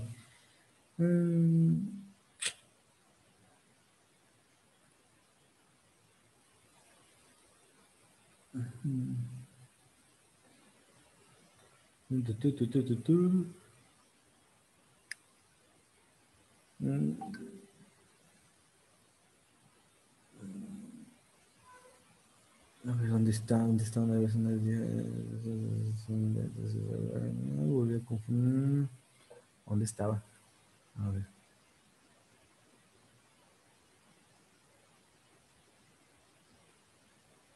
Acá. Dice, así reconocí mi propia inmadurez. En este mismo momento empezó mi proceso de curación. Para empezar, no se dice proceso de curación porque no estás enfermo. De adaptación a la sociedad como es, no como yo la veía. ¿Quién me puede decir qué opina o una opinión o qué entiende en esto que acabo de subrayar? Pues yo opino igual que usted que no es una enfermedad, o sea, no, no es una enfermedad, no es un trastorno, no es que estés mal. Entonces yo también siento que la palabra curación no es correcta. Okay. Aparte de eso, ¿qué más analizan de todo el comentario? De acá, comenzó su proceso de curación y de adaptación a la sociedad como es, no como ella lo veía. Si se dan cuenta, veníamos discutiendo eso desde hace ratito, que directamente la sociedad influye muchísimo en la orientación sexual. Como mencionaba alguien, que mencionó que su primo que fue criado como niña y que terminó teniendo una orientación sexual homosexual, lo mismo pasa aquí. Ella no adaptó, ella no tuvo el valor, o como quieran verlo, la determinación, la fortaleza, la fuerza, la seguridad de aceptarse como es y que la sociedad la acepte como es. Ella modificó, ella se adaptó, aquí dice su proceso de curación y de adaptación, modificó quién era para poder encajar en la sociedad como es la sociedad. No trató de que la sociedad la aceptara a ella, sino ella aceptó a la sociedad tal cual como es. Entonces por aquí pueden ver directamente cómo es que el factor sociedad influyó o determinantemente en su determinación de cambiar su orientación sexual. ¿Ok? Ese era el punto importante. Y aparte, pues eso, de que no se debe decir curación, nunca le vayan a decir, si alguien va buscando con ustedes curación, pueden educarlo y decirle que no está enfermo, hacerle ver que no está enfermo a la persona. Al final y al cabo, cada quien puede hacer y determinar y hablar sobre las preferencias sexuales como ustedes quieran. Ustedes tendrán su propia opinión y su propia perspectiva. Pero lo único que sí deben de hacer siempre es sentir a la persona tranquila, sana y normal. Nunca hacerla sentir como que estuviera enferma o que tiene alguna malformación o algún problema verdadero. Bueno, ¿cómo es que interviene la etapa del embarazo en la identidad sexual? ¿Alguien tiene alguna idea?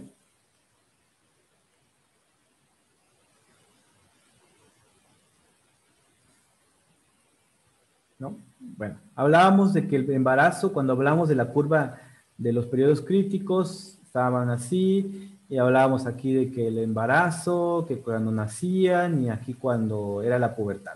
Entonces, el embarazo es uno de los periodos críticos que va a determinar gran parte de los caracteres sexuales masculinos o femeninos, de las gónadas y de todo eso. Entonces, la identidad sexual desde ese momento empieza. ¿Por qué? Porque en el embarazo es donde las hormonas van a ser liberadas y van a empezar a dar esa formación de masculino o de femenino. Entonces, ¿cómo es que interviene en la etapa? Lo hace mediante las hormonas que secretan, mediante todo el proceso del embarazo, propiamente el crecimiento del bebé, la maduración de las células, la migración de las células cerebrales, cuando antes era como una tortillita, y luego que se dobla, y que se hace el tubo neural, y bla, bla, bla, bla, bla. Entonces, todo ese proceso de maduración neuronal es lo que nos va a empezar a dar una identidad sexual del individuo desde que estamos en el embarazo. Y bueno, chicas, eso sería todo por la clase del día de hoy.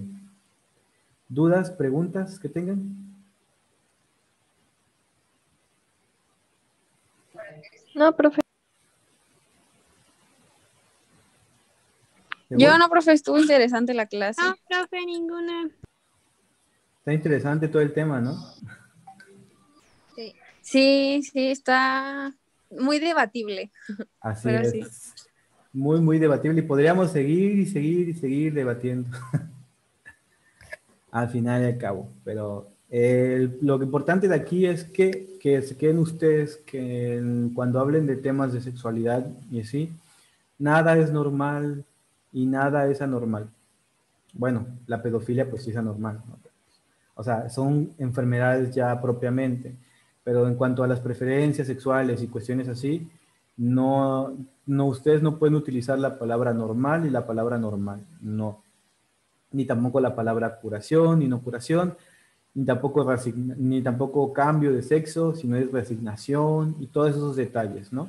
Que al final y al cabo pueden llegar a ser, para algunas personas que son muy sensibles en cuanto a su conducta sexual, puede llegar a ser muy irritativo que ustedes les digan, no sé, es que lo normal es que seas así, y entiendo que seas homosexual, pero lo normal debe de ser un hombre y una mujer. Entonces, por ahí pueden tener problemas con alguien que sea muy sensible en ese punto. Entonces, espero que les haya servido, que todas las dudas se les haya aclarado a todas las que me enviaron. Y pues si no tienen más dudas, chicas, mañana veríamos el siguiente tema en la clase. Ya continuamos ahora sí con las presentaciones normales. Y pues sería todo, chicas. Ok, profe. Vale, entonces nos estamos viendo y que tengan bonita tarde. Gracias, profe. Adiós. Cuídese Adiós. mucho. Gracias, Hasta profe, luego. igualmente. Bye. Adiós. Igualmente, adiós. Bye.